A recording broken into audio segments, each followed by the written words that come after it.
Hello ladies and gentlemen, my name is RemovableSanity, and today I'm reviewing Read-Only Memories Neurodiver on the Series X, developed by Midboss and published by Chorus Worldwide Games. So what is Neurodiver?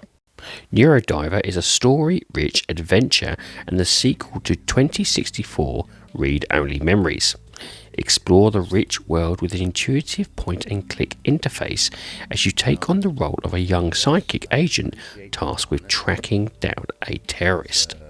The premise is you take control of ES-88, a young Esper employed by Neurodiver, and has been tasked with tracking down Golden Butterfly, a mysterious psychic entity hiding in and fragmenting the memories of Neo San Francisco's citizens.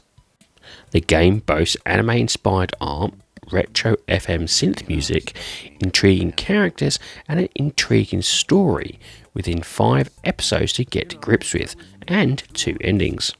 First up is accessibility.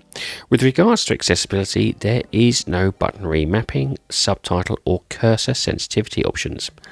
With regards to visual settings and sound options, they are equally limited, so should you have sound, movement and eyesight issues, this game would not be for you. Next is gameplay. The sequel to 2064 Read-Only Memories, the new game allows players to take on new characters' development and return to New San Fran. For new players like myself, this is an introduction to the franchise and what it stands for. You take control of Luna Cruz de la Vega, or ES-88 for short, a young lady who is a manga fan at heart. She is also an Esper agent for the information company called Minerva. She and other Esper agents are psychics, able to read people's minds, but uniquely she's the only one bonded with a biological device called a Neurodiver. The biological companion augments the psychic to allow them to fix people's minds who have lost memories. Accompanied by her bodyguard Gate, a battle droid lady who, incidentally, Luna has a crush on, they solve a variety of missions for the corporation, as a terrorist attack is soon revealed. Set in a cyberpunk future with sentient robots and where people augment themselves not with technology but spliced animal DNA, the world showcased is unique and intriguing. This is, for all its intent, a narrative-based point-and-click adventure that's aimed to tell a compelling story wrapped in some simple puzzle-like mechanics. From the beginning tutorial level, you'll notice there is no hand-holding, and everything is about listening to the conversations carefully and studying the world around you to move the story along. Due to the actions of the terrorist, delving into the inhabitants of Neo San Fran's minds becomes the norm, in a bid to resolve scrambled and damaged memories and get to the heart of what is really going on. As you make your way through the story, you'll often have conversations with colleagues and residents alike, and each of these will often provide you with various dialogue options, though through my testing they don't change the story's outcome, except for one choice at the end, which I won't spoil. The moment you start to dive into residents' memories, the game moves from a narrative-based experience to a more puzzle-based one. You will explore moments that are more of a grey area, and in doing so you'll encounter corrupted fragments that need repairing. First, you learn a bit more about the subject in the real world to get to understand what drives them. Then you dive in the psychic world of their memories. Here is when you will encounter those fragmented memories, normally overlaid with something that is personal to the individual. To restore the connection, you do this by finding related objects around the area or surrounding areas, which then gets dropped into your inventory, and at the fragmented area, placed in a holding area, in which, if correctly placed, will restore the truth. What starts off as helping find someone's forgotten passwords by learning about their hobbies, for example, soon grows into a more complex and intriguing missions with more interesting characters that often showcase some moral compass depending on the memory that's been corrupted. The game's story is what keeps the whole gameplay mechanic together as you start to endear yourself to Luna, Gate, and the Neurodiver in this futuristic world.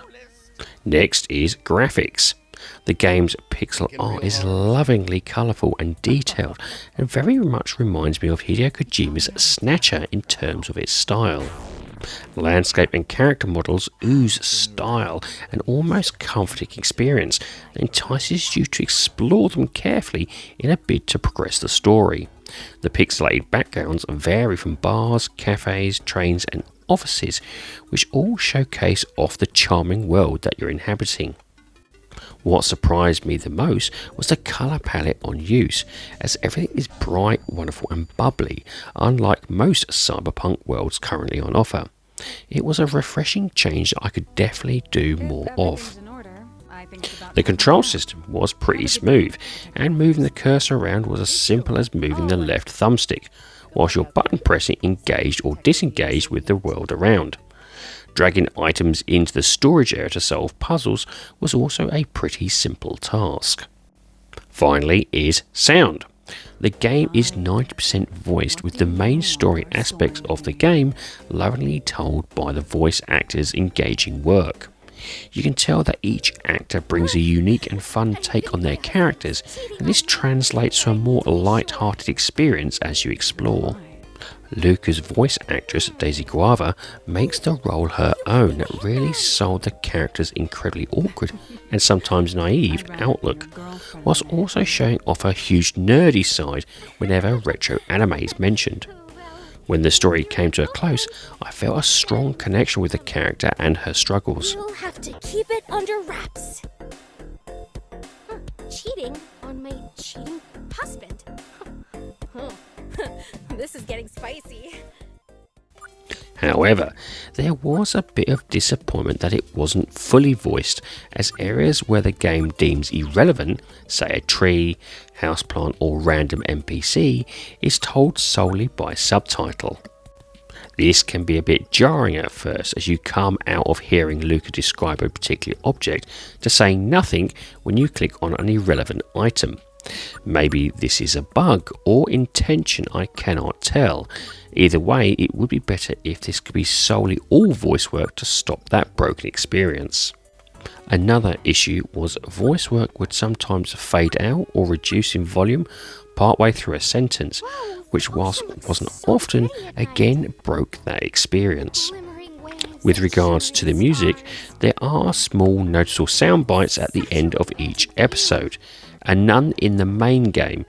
Well, if there is, it was so quiet I could barely noticeable to my ears. The game prefers to focus more on the voice work and in-world actions like picking, placing and engaging with world items. Sorry, Luna? Huh?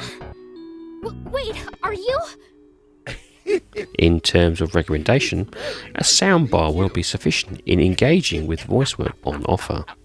And this leads me to the rating of the game. Now I rate games in order of avoid, on sale, great purchase and must own. My rating for read-only memories Neurodiver is a great purchase. The game is itself enjoyable, even if it is a short narrative-based point-and-click adventure. The story is by far the best part, followed by the voice work, which is exactly what you need in such a game. The game is currently priced on Xbox at £12.79, or approximately $15, and depending on your skill and patience, would give you well over 4.5 hours worth of gameplay. Combine this with 2 different endings, you could add another hour to the mix depending on where you save. I haven't played this franchise before, and whilst it has some issues, there's nothing here not to enjoy and spend an afternoon engaging with. Puzzles was the right amount of complexity, with the story and ending itself being the real stealer of the show. Well, ladies and gentlemen, that's it. I do hope you like this review, and if you do, please like, share and subscribe if you so wish. And if you would like to put some notes or even just a comment in the comment section, I do like reading them. Anyway, have a great time gaming, and I'll see you all again soon.